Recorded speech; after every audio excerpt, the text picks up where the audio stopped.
तराना राज एक छोटे गांव में, जहां रात के वक्त अंधेरा मुकम्मल तौर पर छा जाता था, एक पुरानी वीरान हवेली मौजूद थी। गांव वाले कहते थे कि वहां किसी जमाने में एक जालिम जागीरदार रहा करता था, जो लोगों पर बहुत जुल्म करता था। इसके मरने के बाद हवेली में अजीब व गरीब आवाज़ें आने लगीं और किसी की हिम्मत न हुई कि वहां कदम रख सके। अली, एक नौजवान जो महम जोई का शौकीन था, ने गांव के बुजुर्गों की बातों को महज कहानी समझा और फैसला किया कि वो इस हवेली का राज है, खुद खोलेगा। एक रात अली ने टारिच और एक पुरानी लालटीन के साथ हवेली में जाने का इरादा किया।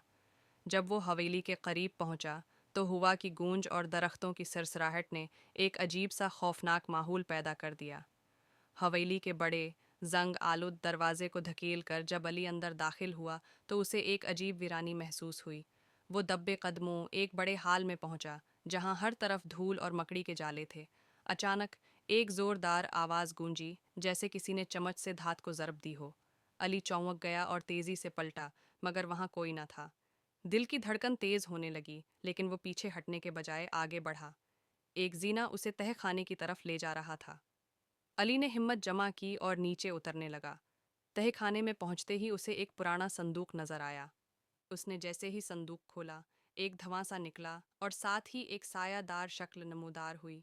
वो शक्ल एक बूढ़ी औरत की थी, जिसकी आंखें जलती हुई अंगारों की मानंद थीं। वो गुस्से में धाड़ते हुए बोली, ये मेरी जगह है, यहाँ से फौरन निकल जाओ। अली का दिल जोर जोर से धड़कने लगा, मगर वो कदम जमाए खड़ा रहा। वो बोला, मैं यहाँ उस राज को जानने आया हूँ कि तुम कौन हो और यहाँ क्या छिपा हुआ है। वो औरत हंसने लगी, मगर उसकी हंसी खौफनाक थी। ये संदूक जागीरदार का है, जिसने मुझे कत्ल किया था। वो मेरी रूह को हमेशा के लिए कैद करना चाहता था, लेकिन मैं यहाँ इसके बदले के इंतज़ार में हूँ। अली ने समझदारी से काम लिया और संदूक बंद करके कहा, मैं तुम्हें आज़ाद करने आया हूँ। अली ने संदूक को बाहर ले जाकर जलाने का फैसला किया। जैसे ही संदूक जलना शुरू हुआ, वो साया जोर से चीख कर आसमान की तरफ गायब हो गया। हवेली की वो वीरानी खत्म हो गई और अली गांव वालों के लिए एक हीरो बन गया। मगर आज भी जब वो रात को अकेला होता है तो उसे कभी कभार वो सायादार औरत अपने ख्वाबों में नजर आती है। अख्तिताम।